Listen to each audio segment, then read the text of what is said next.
जय श्री श्याम जी। आज मैं आपको बताऊंगी श्याम बाबा के कुछ चमत्कारों की असली कहानियाँ। तो सबसे पहले सुनिए बाबा श्याम और सचिन की सच्ची कहानी। सचिन के व्यापार में एक समय ऐसा आया जब उन्हें लगातार भारी घाटा हो रहा था। लाख कोशिशों के बाद भी काम नहीं बन पा रहा था और वे मानसिक रूप से बहुत परेशान थे।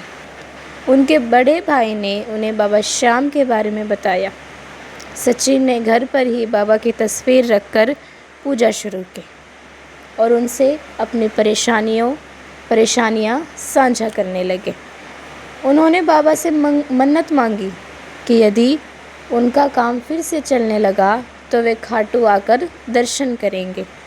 साथ ही उन्होंने बाबा को अपना बिजनेस पार्टनर मान लिया और तय किया कि मुनाफे का एक हिस्सा हमेशा बाबा के चरणों में अर्पित करेंगे। धीरे धीरे स्थितियां बदलने लगी। रुके हुए काम चल पड़े और व्यापार में स्थिरता आ गई। सचिन का मानना है कि यह सब केवल उनकी मेहनत नहीं बल्कि बाबा की साझेदारी का परिणाम है। अब सुनिए उनकी आज की स्थिति। अब वे अपने हर बिजनेस फैसले में बाबा को शामिल करते हैं। वे कहते हैं कि बाबा अब उनके लिए सिर्फ भगवान नहीं बल्कि हर कदम पर साथ निभाने वाला साथी है।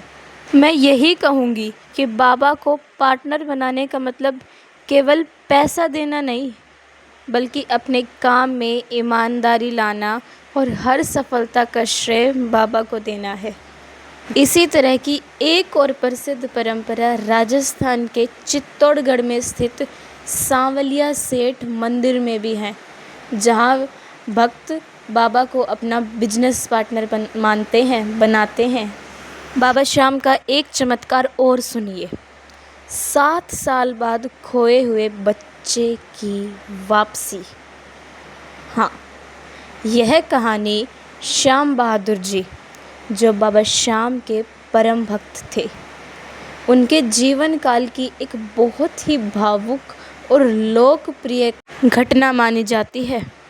यह घटना हरियाणा के रेवाड़ी क्षेत्र से जुड़ी बताई जाती है। एक गरीब माँ का इकलौता बेटा जिसकी उम्र मात्र 7 साल थी, एक मेले या भीड़ भाड़ वाली जगह से अचानक गायब हो गया।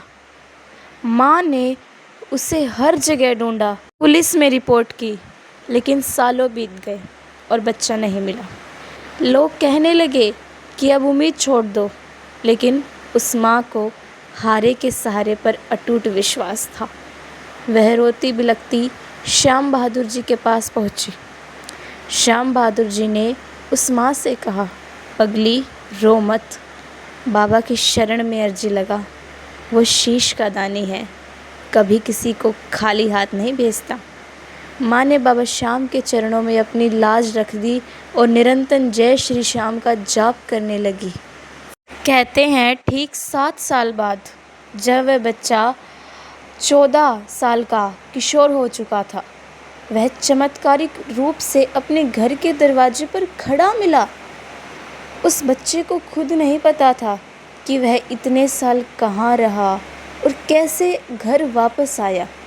बस उसे इतना याद था कि एक नीले घोड़े वाले बाबा उसे रास्ता दिखाकर घर तक छोड़ गए हैं। अब मैं आपको बताती हूँ अविश्वासी का हृदय परिवर्तन। बहुत समय पहले एक शहर में एक व्यापारी रहता था जो बहुत अमीर था, लेकिन उसे ईश्वर या संतों में कोई विश्वास नहीं था। वह मानता था कि सब कुछ इंसान की अपनी मेहनत से होता है। एक बार उसके व्यापार में भारी घाटा हुआ और वह फर्श पर आ गया।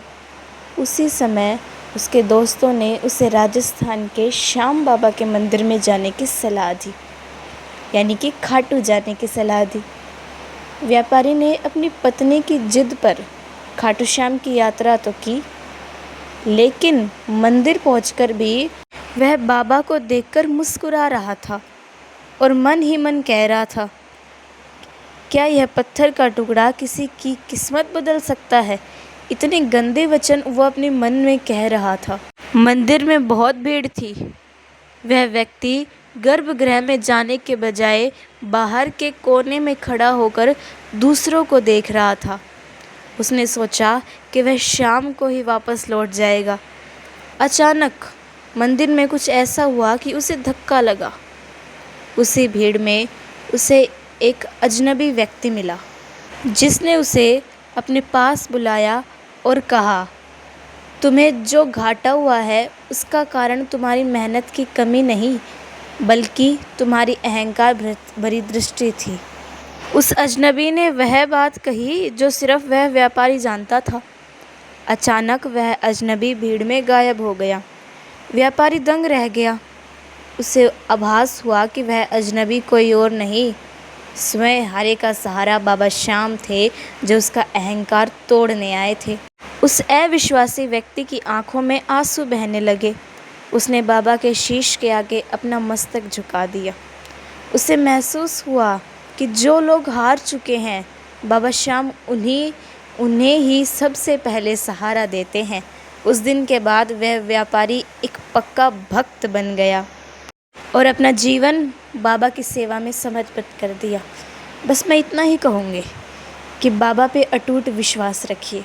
जो लोग सोचते हैं कि हम बाबा को बहुत दिनों से मानते आ रहे हैं, बहुत दिन हो गए बाबा हमारी सुन नहीं रहे, तो मैं बस यही कहूँगी कि ये सोच के अब बाबा पे से विश्वास मत खोइए, क्योंकि मेरे बाबा हारे के सहारे हैं। श्याम बाबा के घर में देर है, पर अंधेर नहीं हो सकती। थोड़ी देर भले हो जाएगी, पर अंधेर नहीं होगी। देर भी क्यों रही है? क्योंकि बाबा आपके लिए कुछ अच्छा सोच रहे हैं, कुछ बड़ा सोच रहे हैं, आपके बारे में कुछ अच्छा सोच रहे हैं, तो टाइम तो लगेगा ना। जय श्री श्याम।